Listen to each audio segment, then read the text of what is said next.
Hoy en la conferencia de Claudia Sheinbaum, la primera presidenta de México, se desató una tormenta política que podría cambiarlo todo.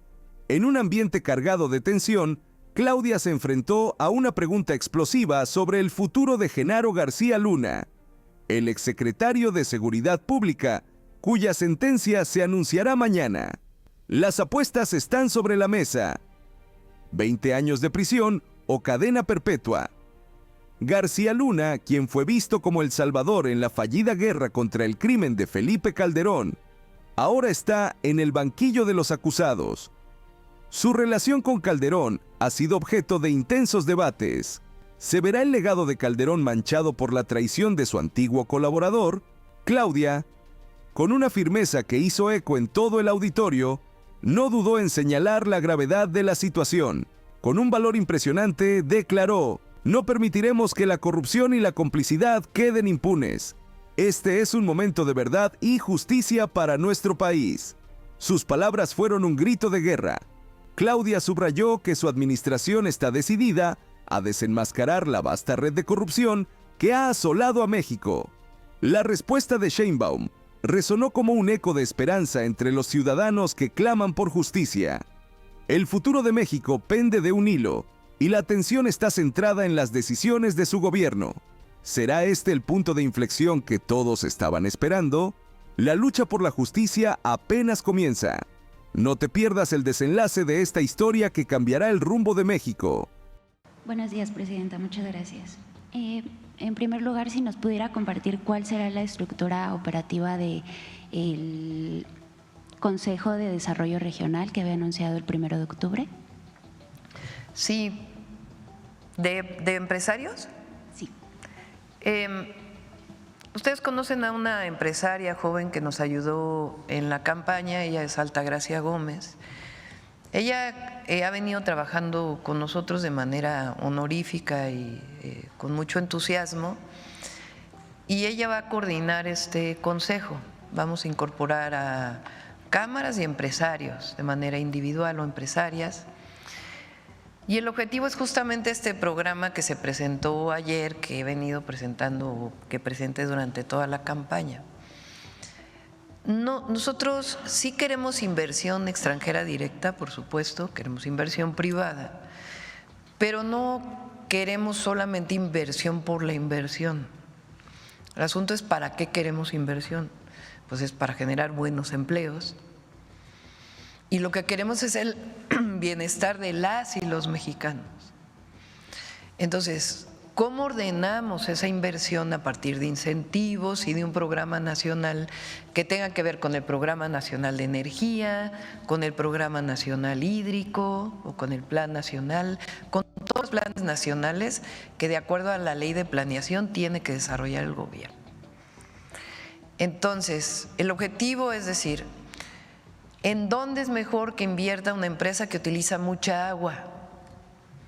Pues no en los lugares donde no hay agua, sino en los lugares donde hay acceso al agua, como fue el caso de Constellation Brands con el presidente López Obrador, que se iba a poner en Mexicali, cuando Mexicali es una de las zonas del país con mayor estrés hídrico o menos posibilidad de tener agua, y se movió de ahí, se puso en Veracruz, donde hay agua y está a un año de inaugurarse.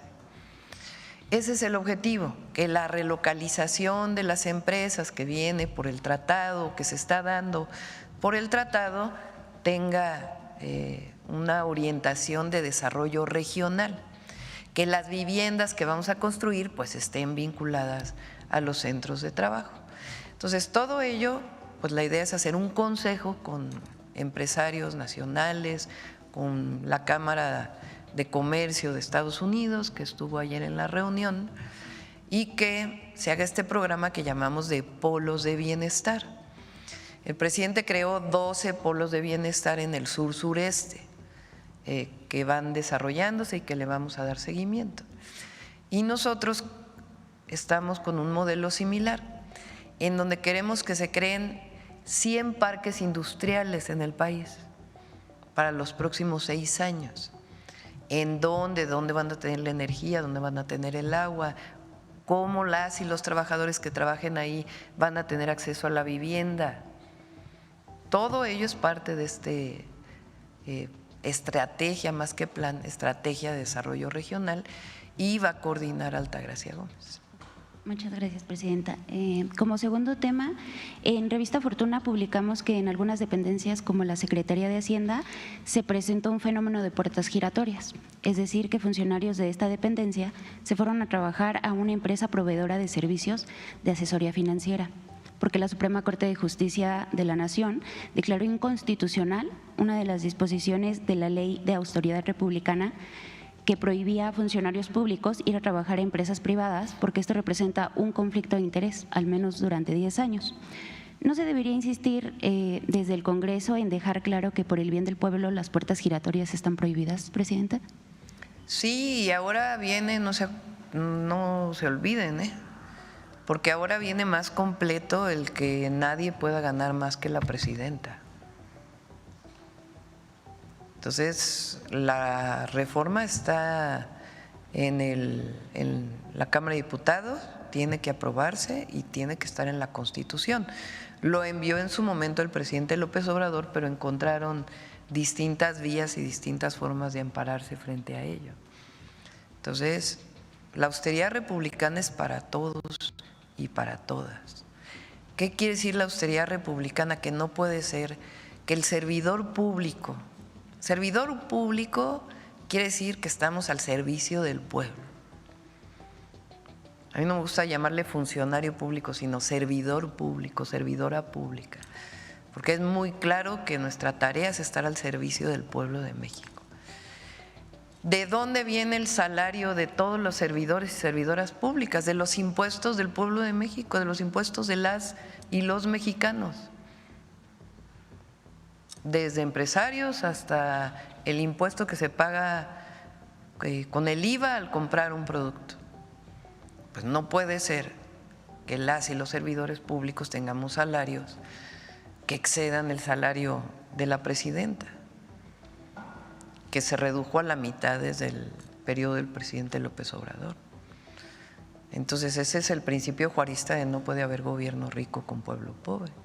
Y al mismo tiempo vamos a revisar nuevamente para que no haya otros casos como el de Zedillo, que privatizó los ferrocarriles. Hubo empresas que se vieron beneficiadas de esa privatización, sale del gobierno y se va a trabajar a la empresa que se vio beneficiada con la privatización. O Iberdrola, que no sabemos cuál es la relación de Calderón con Iberdrola en su momento. Entonces eso no puede ser, es conflicto de interés. Tú no puedes beneficiar a una empresa siendo servidor público para que después te contrate con sueldos millonarios. Entonces esos conflictos de interés quedaron en el pasado, eso es lo que llamamos la separación del poder político del poder económico. Entonces sí lo vamos a revisar. Muchas gracias, presidenta. Almita, a ver, vamos con las mujeres primero. Presidenta, hoy se va a discutir en el Senado la reforma energética, sin embargo, llama mucho la atención que no se quitó el párrafo hoy en la Cámara de Diputados sobre la transición energética. ¿Habrá un llamado a los senadores para que se corrija? O, como dicen especialistas, será en leyes secundarias, por favor. Sí. El presidente López Obrador envió una iniciativa para cambiar empresas productivas del Estado por empresas públicas del Estado. 1. 2. Para que en el caso del Internet tenga posibilidad el Estado de proveerlo sin necesidad de que sea a través de una empresa. Es decir, puede proveerlo directamente CFE. Y la tercera, que hubiera la posibilidad de que CFE, por ser empresa pública, sea la que pueda entrar al despacho de generación eléctrica con preponderancia. ¿Qué se agregó adicionalmente? Que las empresas públicas de energía del Estado no sean consideradas monopolios. Eso es lo que se aprobó. Eso que hace fortalecer a las empresas públicas. Y como expliqué ayer en la reunión con los empresarios, el objetivo es que CFE tenga 54% al menos de la generación y el resto lo pueda proveer la empresa privada con reglas muy claras. Entonces recupera lo público las empresas del Estado. Además, la comisión de la Cámara de Diputados agregó un párrafo en la anterior legislatura. En ese párrafo no quedaba claro exactamente a qué se referían. Formalmente era para la transición energética, pero en el párrafo no quedaba claro si era solamente obligación del Estado la planeación de la transición o también la producción de todas las fuentes renovables de energía. Si hubiera quedado como tal el párrafo, no hubiera sido consistente con lo otro que estamos planteando. Es decir, si hubiera quedado así, podía ser que si uno pone un panel fotovoltaico en su casa estuviera prohibido.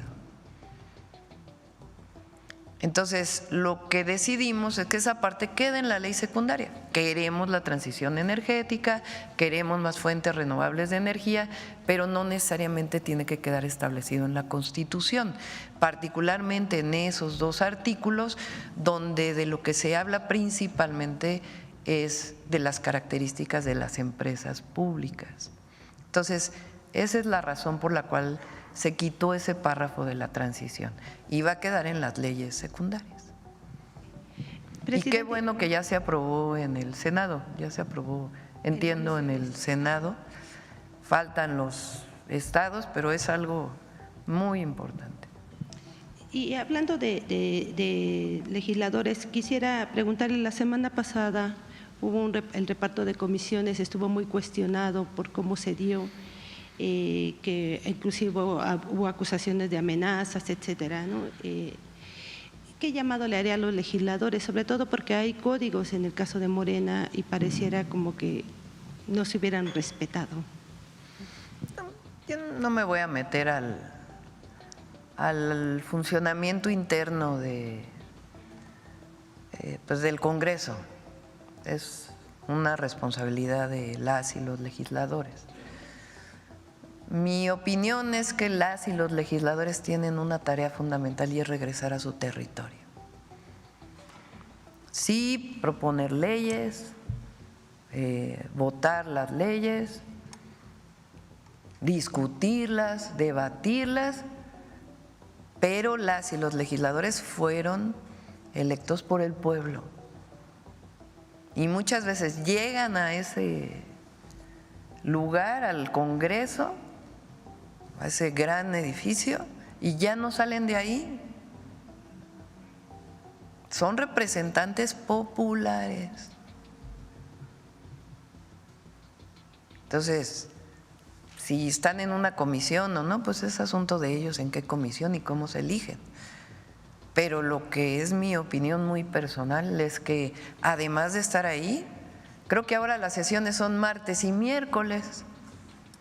Bueno, pues tienen jueves, viernes, sábado, domingo, lunes, los que no están en comisiones y no tienen una tarea legislativa particular para ir a hablar con la ciudadanía, a informar de las reformas al Poder Judicial, de la reforma que se está haciendo a las empresas públicas del Estado en materia energética.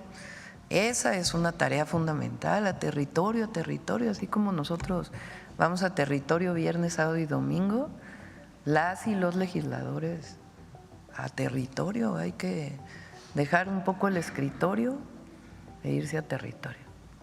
Gracias. Y ya nada más la última pregunta es, ayer Rosario Piedra dice que sí quiere ir mantenerse como presidenta de la CNDH, ¿usted cómo la ve? En el gobierno pasado pues sí se le impulsó para el cargo, se le defendió en el cargo, de hecho, ¿no? Pues depende también del Senado. Quien decida el Senado es una atribución de ellos.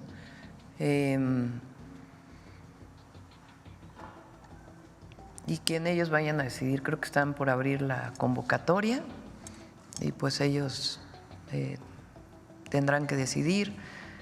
Rosario pues es de alguna manera un símbolo, por ser hija de doña Rosario Ibarra de Piedra.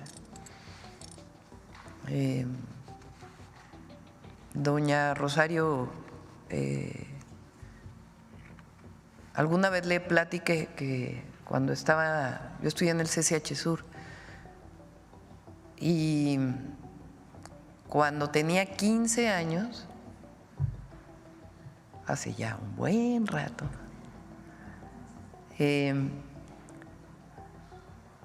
las madres de desaparecidos políticos durante un tiempo hacían una huelga de hambre en la catedral,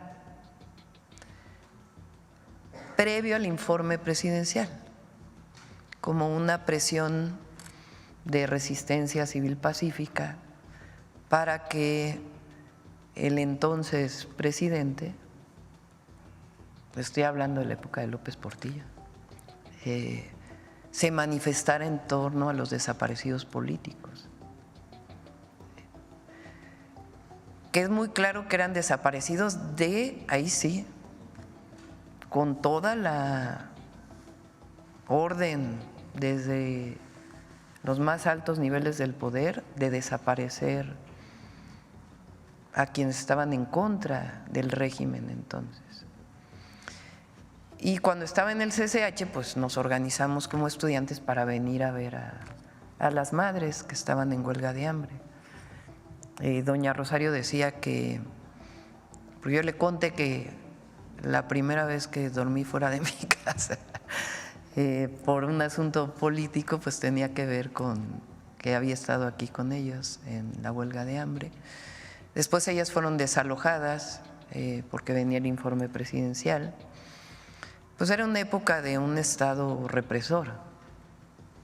Entonces Rosario, hija de doña Rosario Ibarra de Piedra, pues es en muchos sentidos un símbolo de la lucha de las madres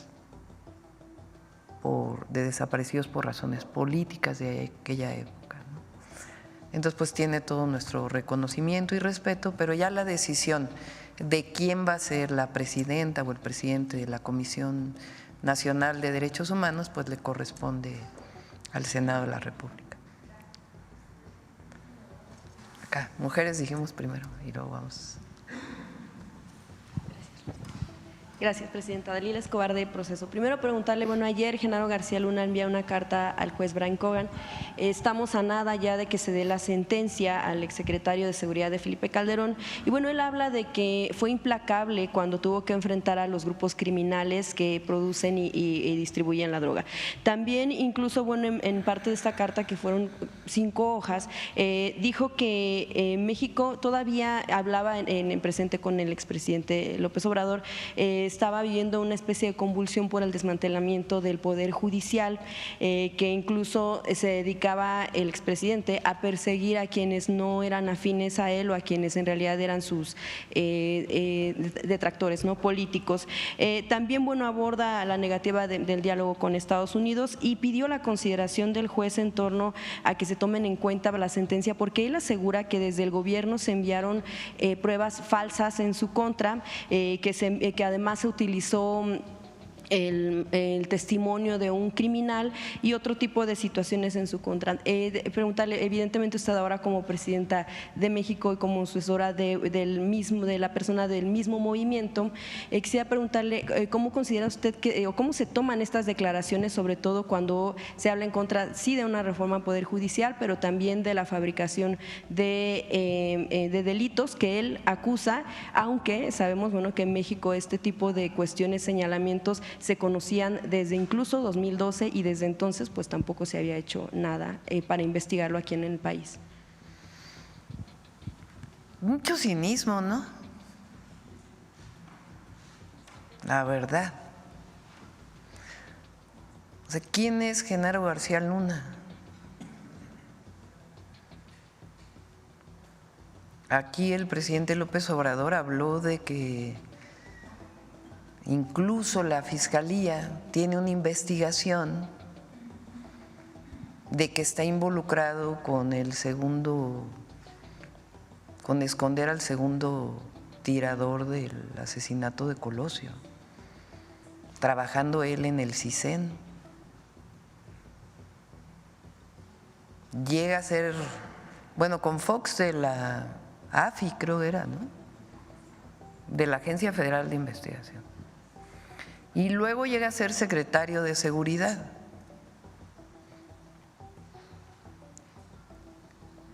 Y un jurado en Estados Unidos, o sea, una fiscalía de Estados Unidos y un jurado de Estados Unidos, da pruebas de su vínculo con el narcotráfico y de los beneficios que él tuvo por estar vinculado con el narcotráfico.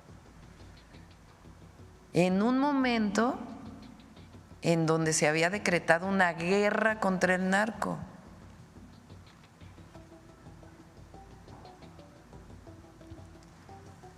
Entonces, ¿qué tiene que ver eso con la reforma al Poder Judicial? ¿O quién es García Luna? ¿Qué autoridad moral tiene para hablar de lo que está pasando en México y lo que decidió el pueblo de México?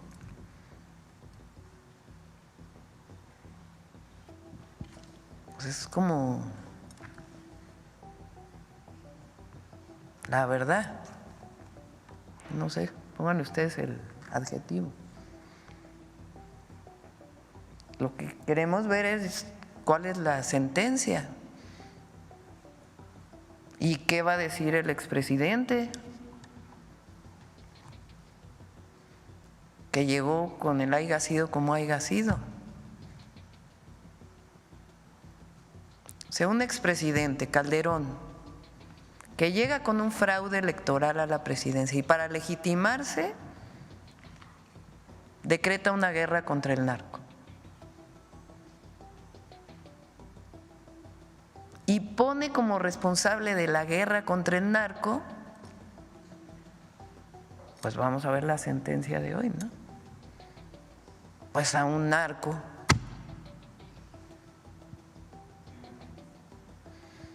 Entonces, ¿qué tiene que ver la carta de las relaciones México-Estados Unidos? O de la reforma al Poder Judicial. O sea, ¿qué autoridad moral tiene para estar hablando de una decisión del pueblo de México? Entonces, sí, pues vamos a ver la sentencia y mañana platicamos de nuevo del caso, porque son cosas que no se pueden olvidar en México, no se pueden olvidar, porque quien olvida repite los mismos errores y nosotros tenemos que estar informando de esto, es obligación de las y los mexicanos estar informados, porque ahora resulta que es una víctima el señor, pues lo digo. ¿Le parecería justa cadena perpetua, que es uno de, pues obviamente el límite de la sentencia? No me meto ahí, que decida él.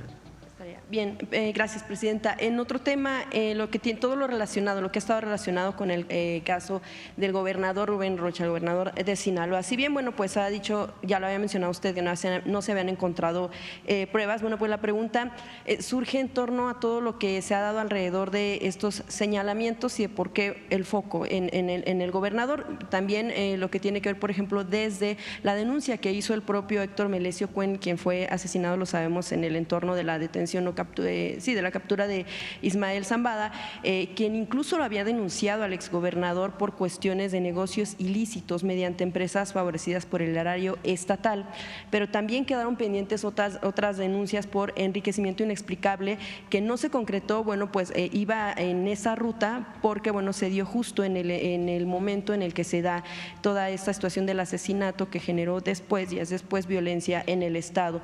Pero también todo lo que ha pasado en torno a lo que sucedió con el vuelo, si se dio o no con esta salida del gobernador Rubén Rocha el día en que se detuvo al Mayo y, bueno, que se llevó a él y a uno de los hijos de Joaquín Guzmán a Estados Unidos, donde pues ahí continúan. Y también, bueno, porque lo que se ha mencionado es que no hubo tal salida del gobernador, que hubo la salida de un vuelo, pero en el que no iba él. Él mostró un documento de bitácora, sin embargo se ha hablado de que podría ser no contundente, como si, por ejemplo, la muestra del pasaporte con el sello o alguna imagen donde pudiera corroborarse que en efecto fue él quien estuvo en Estados Unidos. De hecho, a partir de una investigación que se publicó incluso en proceso, el propio gobernador ha acusado a periodistas como Luis Chaparro, incluso también a periodista Azucena Oresti, de orquestar riesgos alrededor suyo, una campaña, y el propio reportero también ya ha denunciado amenazas a partir de este tipo de señalamientos públicos por parte del servidor público. Independientemente del informe que se espera por parte del gobierno de Estados Unidos, en México hay aparatos de inteligencia, no está el Centro Nacional de Inteligencia. ¿Cuándo se va a presentar por parte del gobierno un informe en torno a lo que han recabado respecto de esta investigación y qué sucede con Estados Unidos? ¿Por qué ha pasado tanto tiempo y no se ha dado este informe para tener mayor certeza y evitar que se diga o se niegue cierta información, sobre todo para dar certeza al pueblo de Sinaloa? Sobre el caso del gobernador, en todo caso es la Fiscalía General de la República que atrajo el caso del exrector de la Universidad Autónoma de Sinaloa, y ellos pues están haciendo en todo caso la investigación, ellos son los que tendrían que informar, y yo creo que no hay que especular, sino sencillamente pues si hay algo pues que se diga si hay algo, y si no pues también que se deje de especular sobre esto. Lo que es, creo yo, más importante es el tema del informe de Estados Unidos. Porque el tema es cómo es que se da esta detención. O sea, no olvidemos, Sinaloa no tenía homicidios. No estoy diciendo que no deba detenerse a los delincuentes. En eso todos estamos de acuerdo, que quien delinque debe de haber cero impunidad. Pero veamos qué pasa. Sinaloa prácticamente no tenía homicidios. Viene una detención que no es una detención que venga de instancias del gobierno estatal o del gobierno federal o de las fiscalías, sino que hay un supuesto secuestro del Mayo y se lo llevan a Estados Unidos. Después sale que hay alguien que salió liberado, no quiero dar los detalles. ¿Qué pasó? Y a partir de ahí se desata una ola de violencia en Sinaloa. Lo menos que las y los mexicanos debemos exigir es qué pasó, cómo se dio esta detención, por qué salen liberados delincuentes que fueron entregados por extradición de México.